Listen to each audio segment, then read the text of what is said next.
Dieguinho, salve canal Futebolaço. Queria agradecer ao XBet, ao Dieguinho aí por mais uma camisa do Vascão. Já é a segunda que eu ganho, viu, galera? Vale a pena apostar.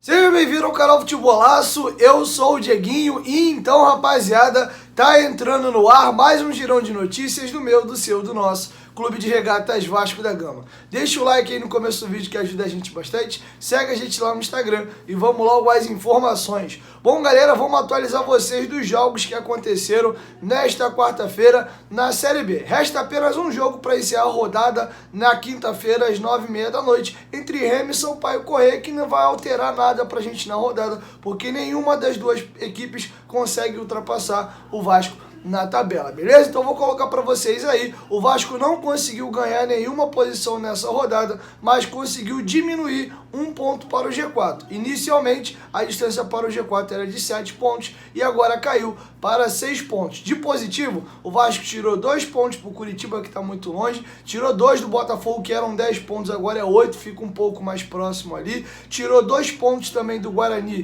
que empatou com o Cruzeiro. Então o Vasco conseguiu tirar pontos de algumas equipes e encurtar em um ponto a distância para o G4. Já falando da rodada que vem, se o Vasco vencer o jogo dele contra o Confiança fora de casa, no mínimo o Vasco reduz em mais um ponto a distância para o G4. Explico vocês o porquê. Na rodada que vem nós temos 2 confrontos diretos aí. O Botafogo recebe no Engenhão o Avaí. E o CSA e o CRB se enfrentam no clássico alagoano, o famoso clássico das letrinhas. Então tem confrontos diretos aí e o Vasco pode encurtar a sua situação para o G4, no mínimo para 5 pontos, mas podendo até numa combinação de resultado, essa distância que hoje é de 6 pontos, acabar em 4 ou até mesmo 3 pontos. Mas se CRB, Goiás e Avaí vencerem na rodada, quem fecha o G4 é o Botafogo com 48 e o Vasco, em caso de vitória, vai a 43. Então, no mínimo, o Vasco fica aí a 5 pontos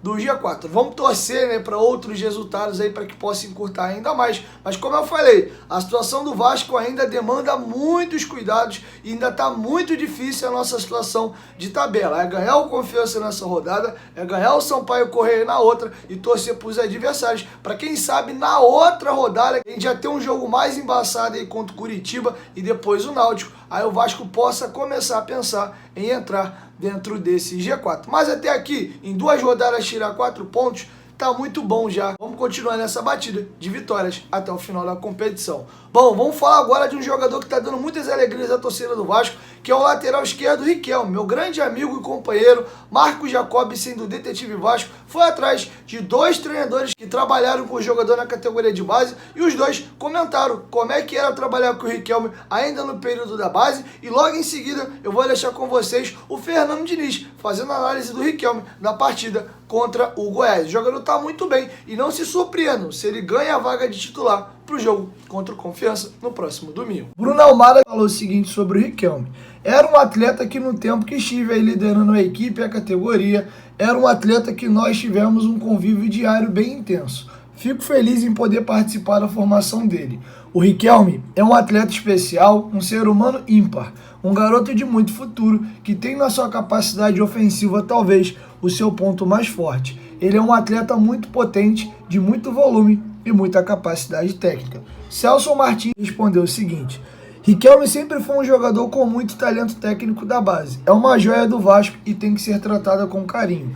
Convocações de seleção brasileira, como todos na base, sempre tiveram aqueles momentos de altos e baixos, mas no caso do Riquelme, muitos mais altos do que baixos. Acho que não só eu, mas todo mundo que trabalhou com ele na base tinha certeza que quando tivesse uma oportunidade no profissional, ele ia conseguir corresponder. Tem todas as características da posição, tem personalidade para jogar e tem técnica.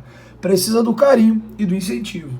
Jogou muito bem, é um jogador extremamente talentoso e a nossa relação, a gente acabou criando o vínculo logo no primeiro ou segundo dia da minha chegada, a gente já se aproximou.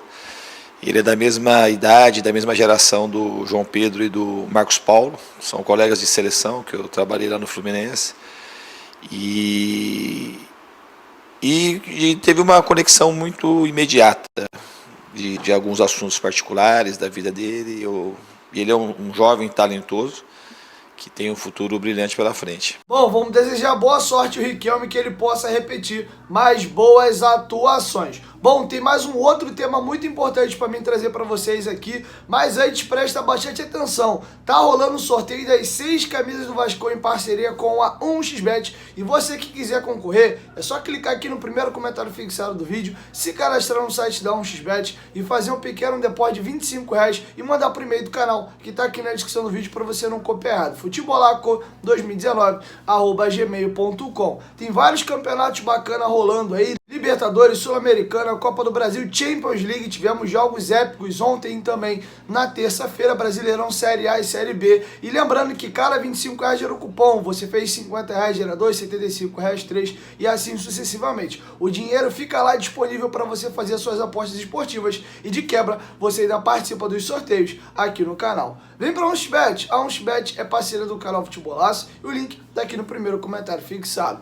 Bom, vamos falar agora um pouquinho do sistema defensivo. Há 2 jogos o Vasco não sabe o que é sofrer gols. Eu vou deixar com vocês o Fernando Diniz detalhando essa situação que muito vinha incomodando o torcedor do Vasco. Para ele, sistema defensivo é um todo e começa já lá no Germancano, Marquinhos Gabriel, Nenê e Morato. E ele vai explicar também 2 situações. O Vasco começa o jogo contra o Goiás marcando pressão alta lá em cima, é a maneira que ele mais gosta, e acabou o segundo tempo mais retraído, jogando um pouco mais no contra-ataque, e ele vai explicar o porquê. Ele falou que não era uma orientação dele, ele não gosta de marcar assim mais reativo, mas chega um dado momento que os jogadores começam a se descompactar, às vezes até por questão física, tem alguns jogadores marcando pressão e outros não, e isso gera um buraco no time, um espaçamento muito grande. Para que isso não possa ocorrer, aí ele prefere fazer com que todos baixem as linhas. Ele vai explicar esses 2 sistemas e vai comentar também o que ele tem feito para o Vasco melhorar o sistema defensivo. E há 2 jogos, o Vasco não sofre gols. A gente no futebol gosta de respostas simples, então quando as pessoas falam e dá alguma coisa errada no modelo tático de jogo, as pessoas determinam que alguma coisa aconteceu errada por conta da parte tática e sem ter um conhecimento profundo. Eu não tenho muita interação com aquilo que acontece fora do Vasco e fora do contexto do trabalho, porque a verdade ela está ali, quase que não totalmente circunscrita, mas a maior parte da verdade está no trabalho do dia a dia. Então, quando as pessoas apontam tanto coisas positivas quanto negativas, muitas vezes elas apontam na direção errada. Às vezes está criticando aquilo que está certo e está elogiando aquilo que está errado. E eu sou muito frio em relação a isso. Eu sei, junto com os jogadores, aquilo que a gente tem que fazer onde a gente erra. O Vasco, desde quando eu cheguei, eu tenho que falar desde quando eu cheguei aqui, é um time que os jogadores trabalham muito, que querem muito esse acesso, que querem muito ajudar o Vasco, que respeitam a camisa, que respeitam a instituição. Então isso é o fator preponderante para a gente estar conseguindo avançar. Quanto ao sistema defensivo não é a linha de 4 atrás, e mais o goleiro e talvez 1 ou 2 volantes. Não é isso, para mim o futebol nunca foi isso. Muitas vezes a gente toma gol e quem está fora não consegue apontar a origem e a causa do gol. Vai apontar no mais fácil. O cara se tomou um gol lá do lado do Zeca é porque o Zeca falhou. Ou se tomou um gol de bola alta é porque, obviamente, a zaga não subiu ou o goleiro não saiu do gol.